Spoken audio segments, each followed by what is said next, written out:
Tonight, we're taking a look at the use of sanctions as a tool in war. The U.S. has long used sanctions against its adversaries, and Iran has retaliated to the U.S. and Israeli airstrikes by shutting down the Strait of Hormuz. Given that 20% of the world's oil moves through that critical waterway, the partial blockade of the strait can be seen as a way of imposing economic sanctions. We'll have more on that in just a minute with our guest. But first, let's get the latest from Delano D'Souza. An abrupt reversal from Donald Trump as his own deadline for Tehran to reopen the Strait of Hormuz was fast approaching. The U.S. president now says he's delaying targeting Iranian energy infrastructure for a 5-day period following productive conversations to bring the war to an end. They called. I didn't call. They called. They want to make a deal. And we are very willing to make a deal. It's got to be a good deal. This will be peace for Israel, long-term peace, guaranteed peace. Trump didn't specify who Washington was in touch with, and Tehran denies talks are taking place at all. What is certain, however, is Trump changed his tune hours after a statement from the IRGC was carried on state media warning of a tit-for-tat. Tehran threatened to go after power plants in regional countries if its electricity infrastructure was hit. Since the US and Israel began the war, Iran has been lashing out at Israel, striking targets across the Gulf, and closed off the Strait of Hormuz. Cutting the vital waterway has taken the global economy hostage, and efforts from Washington to secure it have backfired. According to a report in Axios, the US president has been mulling taking over Iran's Karg Island to pressure authorities to loosen their grip on Hormuz.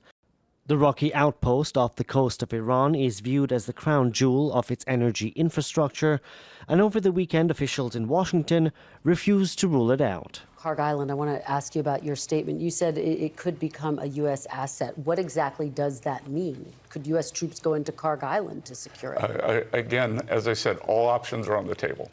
Iran's Defense Council says Tehran would respond to any attack on its coast or islands by laying sea mines in shipping routes across the Gulf. While the Islamic Republic has so far refused to capitulate, the latest move from Donald Trump suggests the U.S. president could be looking for an off-ramp. And for more on this, I'm joined by Nicholas Mulder, an assistant professor at Cornell University and the author of The Economic Weapon, The Rise of Sanctions as a Tool of Modern War. Thanks for being with us here on France 24. You argue that Iran's actions in shutting down the Strait of Hormuz are much like Trump's tariffs. In other words, the Iranians are speaking a language he understands, using economic punishment as a tool. Can you just explain that some more?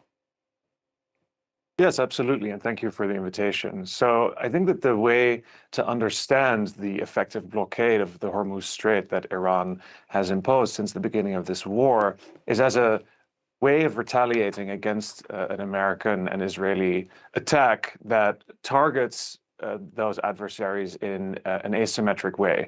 It also, of course, imposes costs on the entire world economy. And one of the things that we've seen in the last year of the second Trump administration is that the Trump administration is particularly sensitive to pressure from the markets, be that the bond markets, but also increasingly stock markets and oil markets. And I think that the actions that they have displayed in the last few days have really shown that they're trying to exert through a lot of statements downward pressure on the oil price, trying to reassure people that there will be an imminent resolution, whereas in fact what is happening materially is a huge supply interruption in the energy market, and that has very big downstream effects that we're going to be experiencing to an ever greater degree in the next few weeks, as they also have big ramifications in industrial materials and in food. So that's really the way that Iran has begun to use the closure of the Strait of Hormuz as a form of economic pressure against its opponents. In general, how effective are sanctions as a tool? You know, especially during a time of war, you seem to indicate here that this has been effective for Iran shutting down the Strait of Hormuz.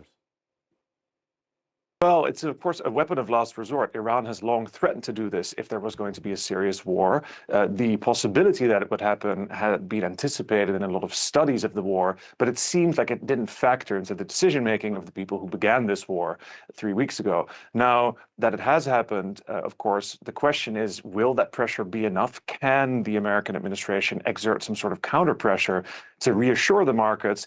And they've been doing so with some effectiveness the last few days, but ultimately, like I said, the physical shortages that are already taking place as a result of this war are going to translate into serious shocks in a variety of markets. The issue, however, is also that Iran is hitting a number of other countries with these forms of pressure. And so they will find themselves in a very difficult situation, developing economies, all sorts of other states that will suffer higher energy prices. The question is whether they can translate some of their pressure that they're experiencing into an increasing influence over the Trump administration. So far, it doesn't seem to be the case. But there might be ways that allies can come together and exert more pressure than they have been doing so far, at least. Now, this is a joint military operation between the U.S. and Israel, and there's a sense that the Israelis are much more willing to endure economic pain as this war goes on, more than the Americans. Is it your sense that there are limits to how much Donald Trump will allow in terms of economic pain? Certainly, and he's of course aware of the fact that his base is something to be managed. The administration has already imposed quite a serious cost on the American consumer by launching this huge trade war since the spring of last year. Now, on top of this, to have a historic energy shock is an extremely politically risky proposition, and I think that they're well aware of that. The issue is that they're running out of options with which to easily resolve it. So they managed to cushion some of the blow of tariffs with a big tax cuts.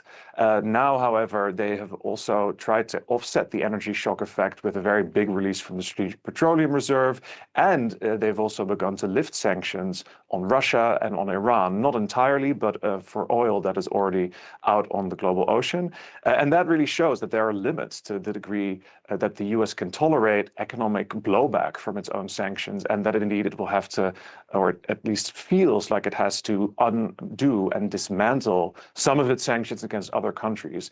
So one of the things that we're going to be seeing, I think, going forward is as the US tries to put more pressure on these states, it faces increasingly difficult trade-offs, and it cannot do all these things at the same time. And that's something that this war has really shown to a very significant degree. Yeah, you mentioned this sort of strange twist of irony that the U.S. has actually eased sanctions on Iranian oil, which has already been shipped and is at sea. That move appears to be an attempt to ease the pressure on the oil market. But how do you read that in strategic terms?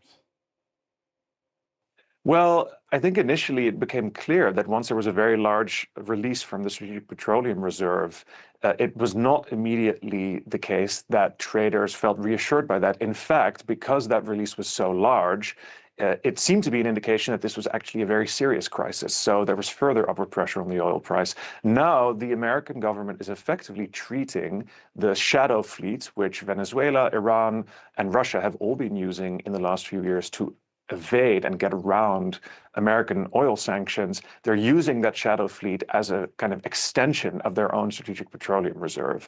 And one of the things that you are also seeing is that China, of course, is important in this, both as a consumer of oil. So a lot of that Iranian and Russian oil will now find an uptake in China, but also in India and other Asian markets. But China has also shown that it is capable of using economic pressure itself. And that brings us back to the tariff events of last year, because China was one of the major countries that showed not only that it wouldn't yield to American tariff pressure, but that it had its own instrument with which to retaliate in the form of export controls on rare earths. So both Iran and China in various ways have shown that the United States no longer really has a monopoly on the use of this economic coercion, and that they have very physical ways, whether that be rare earth materials that are incredibly important in industry or a global energy price shock, as tools that they can use to exert countervailing pressure. You mentioned Trump's tariffs. You know, there were countries who capitulated and those that didn't to those tariffs. As you take a step back and take a look at that, what's the lesson for countries that were facing threats from Donald Trump, that it's better to resist or to give in? Well, I think that we can see from the record of the last year which countries have done best. The countries that chose a trade deal very early have not obtained any relief. In fact, the Trump administration has come back for more. It's demanded a say in weakening their domestic regulation, whether that's on AI or data protection. It has continued to exert pressure, particularly on the EU, which thought that it could avoid tariffs by having a quick deal, right? Low tariffs in exchange for pleas to invest more in the United States. And what we've seen is, in fact, that the United States has continued to threaten European countries, including Denmark, with the annexation of territory. That's only 2 months ago that took place. So we see that countries that have quickly yielded, in fact, invite further pressure, whereas those that have not yielded, notably India, but also Brazil, China, and a number of other countries, have in fact done relatively well, much better than many people had assumed that they would. So one of the lessons is that there is safety in numbers. I might add Canada and Mark Carney's very clear spelling out, right, of a middle power strategy to avoid this pressure as another example. That seems to be a much more promising way forward. And I think finally leaders in other countries are beginning to realize that there is strength in numbers, but there has to be some sort of common approach to dealing with this pressure. If sanctions don't work effectively as a tool, what does? Is it that we just have to go back to good old-fashioned diplomacy? Well, there needs to be a whole range of options, and the difficulty and problem is that sanctions have became the foreign policy tool really a first resort for the United States for a long time. Now it seems like this administration also has embraced open, direct war again and military action as an alternative. But the European Union as well has, since the Russian invasion of Ukraine, of course, embraced economic pressure as a way of compensating for the fact that it doesn't have a very strong conventional military army, at least in relative terms. So as a result of that, a lot of faith was placed in sanctions, and sanctions can, under certain circumstances, achieve things. They're better than a lot of alternatives, but they have serious drawbacks. One of them is that they have these second-order effects. They oftentimes have unintended consequences. Oftentimes they don't work very quickly. And in the long run, they can actually harden the attitudes of the target states or even bring together different countries that are all exposed to them. And that's one of the things that US sanctions have done over the last few years. They've driven closer together China and Russia, two countries that in fact have many points of disagreement. And rather than trying to deal with these countries by themselves, American sanctions have really forced them closer together and also brought Iran, Venezuela, and other countries into that coalition, North Korea as well. So this has in fact created more problems. And diplomacy ultimately is a very important key to this. Sanctions can play a role together with diplomacy, and the best proof of that was in 2015 when the Obama administration negotiated a very successful nuclear deal using sanctions pressure and then credibly delivered sanctions relief. The problem is that that credibility of offering sanctions relief now has been weakened dramatically, and that's one of the reasons why we find ourselves in this really tragic and calamitous situation of a major shooting war and a global energy crisis. Okay, we'll have to leave it there. Nicholas Mulder, assistant professor at Cornell University and author of The Economic Weapon, The Rise of Sanctions as a Tool of Modern War. Thanks for being with us here on France 24. We appreciate your insight. Thank you very much for